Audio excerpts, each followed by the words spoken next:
بسم اللہ الرحمن الرحیم۔ تین ایسے شخص جن کو قیامت کے دن اللہ کی عرش کا سایہ نصیب ہوگا۔ وہ کیسا خوش نصیب انسان ہوگا جسے قیامت کے دن اللہ کے عرش کا سایہ نصیب ہو جائے۔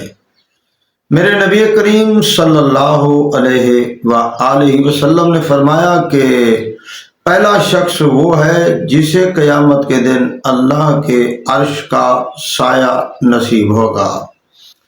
جو شخص کسی مصیبت زدہ انسان کی مصیبت کو دور کرتا ہے۔ نمبر دو، وہ شخص جو نبی کریم صلی اللہ علیہ وآلہ وسلم کی سنت کو زندہ کرتا ہے۔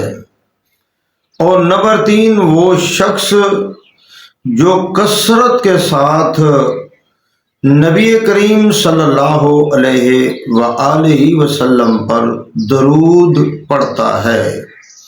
درود پڑھنے والا، سنت کو زندہ کرنے والا اور مصیبت زدہ کی مصیبت کو دور کرنے والے کو اللہ قیامت کے دن یہ انعام عطا فرمائیں گے کہ اللہ اپنے عرش کا سایہ نصیب فرمائیں گے۔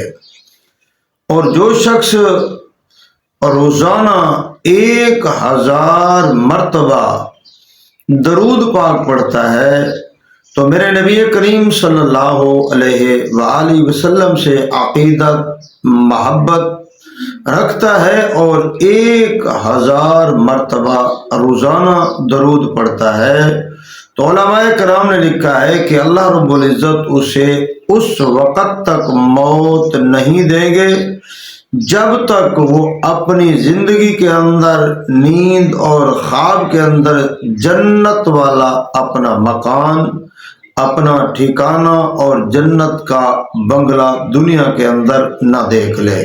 پہلے اللہ رب العزت اسے جنت والا اس کا مکان اور بنگلہ دکھائیں گے تو بعد کے اندر اللہ اسے موت دیں گے۔ جو شخص روزانہ محبت رسول میں 1000 مرتبہ درود پڑھتا ہے، آپ کام بھی کرتے جائیں اور زبان سے درود پڑھتے جائیں۔ کوئی ڈرائیونگ کر رہا ہے تو ڈرائیونگ کرے اور زبان سے درود پڑھتا رہے۔ کوئی دکان پر بیٹھا ہے تو سیٹ پر بیٹھا اپنا کام کرتا رہے، دفتر کے اندر سیٹ پر بیٹھا اپنا کام کرتا رہے اور اپنی زبان سے پیارے پیغمبر آخری نبی محمد رسول اللہ صلی اللہ علیہ وآلہ وسلم پر درود پاک پڑھتا رہے۔